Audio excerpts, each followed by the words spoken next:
ഇപ്പോൾ വരുന്ന ഒരു സുപ്രധാനമായിട്ടുള്ള വാർത്ത ബംഗ്ലാദേശി മാധ്യമങ്ങൾ ഇങ്ങനെ റിപ്പോർട്ട് ചെയ്യുന്നു. മുഹമ്മദ് യൂനിസ് ഫ്രാൻസിലേക്ക് കടക്കാൻ ഒരുങ്ങുന്നു എന്നാണ് ബംഗ്ലാദേശി മാധ്യമങ്ങൾ റിപ്പോർട്ട് ചെയ്യുന്നത്. ട്രംപ് വരുന്നതിന് മുമ്പേ, അതായത് ജനുവരി 20 മുമ്പേ, ഉപരോധം വരുന്നതിന് മുമ്പേ മുഹമ്മദ് യൂനിസ് ഇപ്പോൾ ബംഗ്ലാദേശിലെ നിന്നും ഫ്രാൻസിലേക്ക് പോകാനായി താല്പര്യപ്പെടുന്നു എന്നാണ് ബംഗ്ലാദേശി മാധ്യമങ്ങൾ പറയുന്നത്. പോരാത്തതിന് ഇതിന് മുഹമ്മദ് യൂനിസിന് നിർദ്ദേശം നൽകിയിരിക്കുന്നത് ഡീപ് സ്റ്റേറ്റ് ആണ് എന്നും അവർ പറയുന്നു.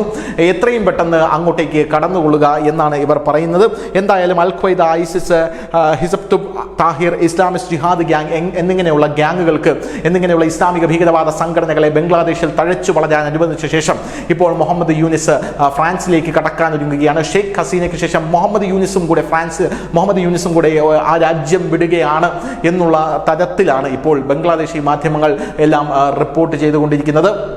കഴിഞ്ഞ ദിവസമാണ് BNP പാർട്ടിയുടെ നേതാവ് ഖത്തറിന്റെ സഹായത്തോടുകൂടി ലണ്ടനിലേക്ക് പറന്നത്. ആ വാർത്ത നമ്മൾ റിപ്പോർട്ട് ചെയ്തത്. അതിനു മുമ്പ് ഷെയ്ഖ് ഹസീന ഇന്ത്യയിലേക്ക് പറന്നു കഴിഞ്ഞു. ഇപ്പോഴിതാ മുഹമ്മദ് യൂനിസും പറക്കാനായിട്ട് ഒരുങ്ങുകയാണ്. അദ്ദേഹം ഫ്രാൻസിലേക്കാണ് പോകുന്നത് എന്ന് ബംഗ്ലാദേശി മാധ്യമങ്ങൾ തന്നെ പറയുമ്പോൾ അതിനകത്ത് നമുക്ക് വായിച്ചെടുക്കാൻ ഒരുപാട് കാര്യങ്ങളുണ്ട്.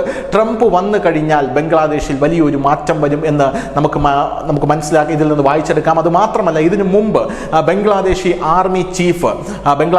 ആർമി ചീഫ് പട്ടാളത്തിന് നിർദ്ദേശം നൽകിയിരുന്നു, യുദ്ധത്തിന് തയ്യാറാകൂ എന്നുള്ള നിർദ്ദേശം. എന്നാൽ അത് ആർക്കെതിരെയാണ് എന്നുള്ള ചോദ്യത്തിന് ബംഗ്ലാദേശി മാധ്യമങ്ങളും രാഷ്ട്രീയ പ്രമുഖരും നയതന്ത്രജ്ഞരും പറയുന്നത് ബംഗ്ലാദേശിൽ പട്ടാള അട്ടിമറി വരാൻ പോകുന്നു എന്നുള്ളതാണ്. മുഹമ്മദ് യൂനിസിനെ എടുത്തുമാറ്റി അവിടെ പട്ടാള ഭരണം വരാൻ പോകുന്നു എന്നുള്ളതാണ്.